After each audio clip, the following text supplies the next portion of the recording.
And I'll start with the topic, and then we'll go from there. Compassion and its edges. How we meet resistance, weariness, or burnout in caring. And I really love this next term, the living edge of compassion.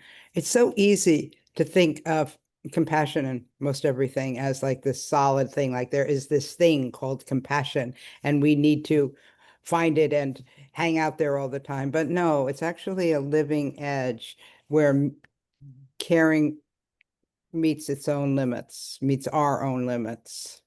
And so that's the topic for the day, and we'll meditate and reflect, and that's the topic for the hour. And we'll be tuned in. We'll listen for what it's like when compassion feels steady, alive, and when it begins to tip toward depletion, or maybe when it's already completely tipped. Sometimes we don't catch it till it's tipped over, but that's no problem. We can pull it back upright. And the kind of listening that we'll do is to ourselves in our meditation, listen to ourselves in our practice, and then listen to each other. And sometimes we can't see it or hear it in ourselves, when compassion is tipping or when it's false or something else. But we can hear it in other people talking about their experience, and it really impacts us and then affects the way we think and feel about compassion and know it.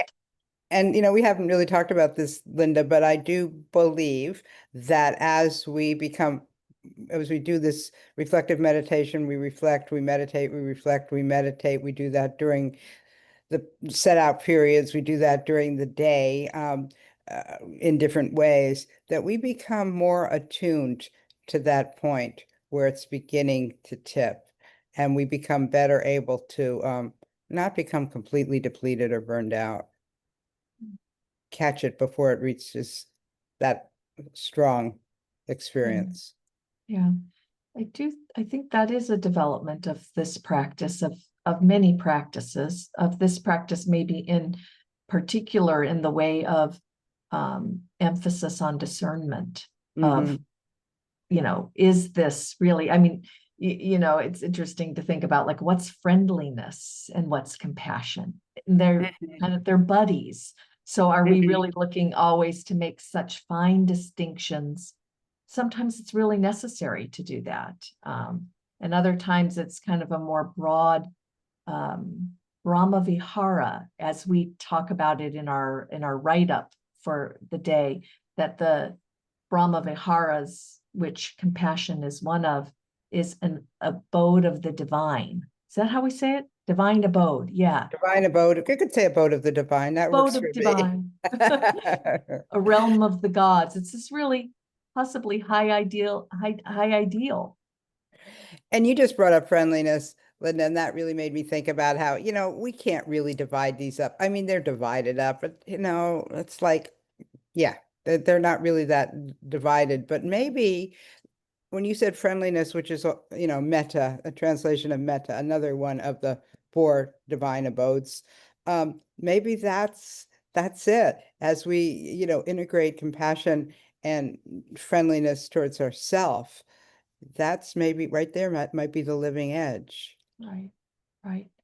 Well, maybe living edge is similar to, like, this idea of the seeds of something, that you start to see what's growing, what are the seeds of it growing. And we have built into practice curiosity and care and kindness and clarity. And I really feel these are all like seeds of friendliness, seeds of compassion.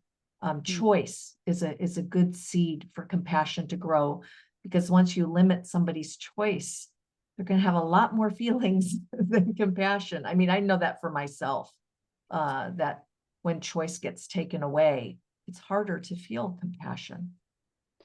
It's funny, I thought you were going to go in a little different direction, because when I think about choice, and it's how it applies to this topic, I think, like, yeah, if we think if we have some high ideal and we think, oh, I must always be compassionate, even though that neighbor whose kids are crying in the middle of the night and waking me up. That's probably a bad example.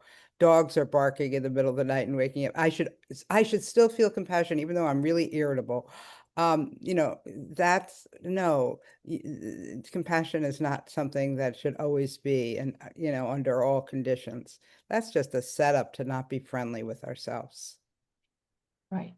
Yeah, and in you and I talking, I had mentioned this, and I'll mention it now, but that one of the ways I got to this was through another high ideal of nonviolence that I've been just thinking about a lot lately. And I saw, oh, I can't really commit to the high ideal of it, but I can commit to the realistic version of knowing that we can never not, completely eliminate violence, but we can go towards a version of that. Excuse me, I'm losing my voice for a second. You have anything there, Nelly? You can come in on. Well, I think we can circle back to that Yeah. if it comes up, because I don't have anything more to say now. That would be the why of that. So again, sometimes we're going to really feel like, wow, I feel so much compassion, but that's not the norm. It's more like it's going to be marbled into other feelings and experiences. Um, and the thing is, compassion, actually all the Brahma Viharas feel good. That's why it's called the divine abode. That's why it's called the realm of the gods, because it feels so good. And it is good. It's morally good. But that just can lead to more craving. Now we're craving for compassion. Now we're clinging on to that moment when we felt more compassionate. No, I think the path is more like really being able to hang out as it ebbs and flows at its what we're calling living edge. Yeah, the living edge is more of we're really a mixed bag. Situations are much more mixed and marbled as you said, that hanging out in the mixed area is really hanging out in conditionality. This is another reason why we talk about it so often, is to start to really become more familiar with the conditions so we can help grow some of the ones that feel good, and feel good in a way that don't activate that wanting more or craving. Because there are, ways that sometimes compassion feels very content or Mm-hmm. even or, generous, et cetera, et cetera. Right. And then there are those times where it feels maybe all of those things. And so you do more and more and more and more.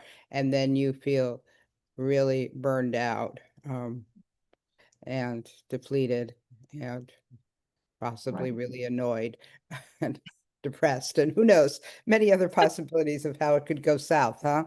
Um, Yeah, that edge is what we want to be more aware of, right? right. That's a real nexus point where we can make different choices, or we can let that awareness, take us in a different direction.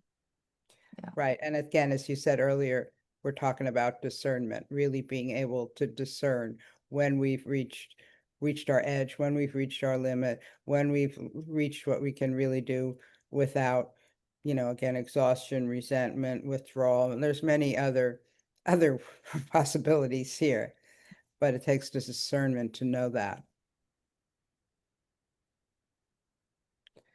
Are we getting close to I know. Why don't we just do our usual timing yeah, here? We can't predict these things that well, but here we yeah, are, 10 minutes. I think it's a good time to meditate. yeah. Okay.